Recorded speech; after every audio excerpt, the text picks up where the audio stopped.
Bonjour, c'est pas facile de dire qu'un livre sur le suicide est admirable, mais j'ai pas d'autres mots pour le dire. Anne Daudement, Même la nuit quand je dors, c'est chez Albin Michel.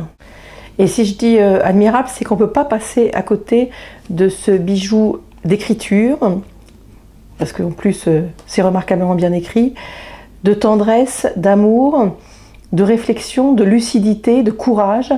Voilà, c'est l'histoire d'une mère dont le fils, qui est schizophrène, qui a 29 ans, se suicide.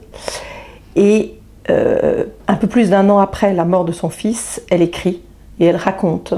Elle raconte tout ce qui s'est passé avant, parce qu'un enfant schizophrène, c'est beaucoup de douleur pour l'enfant, pour les familles, mais c'est une histoire d'amour qui se construit, c'est une histoire extrêmement forte, et puis c'est de l'inquiétude permanente.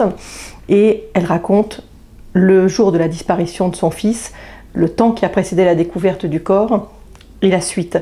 Et c'est étonnant de pouvoir dire aussi bien les choses, de pouvoir aussi bien exprimer des heures, des semaines et des mois qui sont indicibles. Elle les dit. Il en ressort un amour inimaginable, une sorte de paix, parce qu'elle accepte que son fils finalement ait fait son choix, ait fait ce choix-là. C'est un livre qui est poignant, mais qui est d'une beauté à couper le souffle, qui ne vous laissera même pas, je veux dire, déprimée, même si cette femme souffre atrocement, parce que c'est une histoire d'amour phénoménale. Anne Daudement, Même la nuit quand je dors, chez Albin Michel.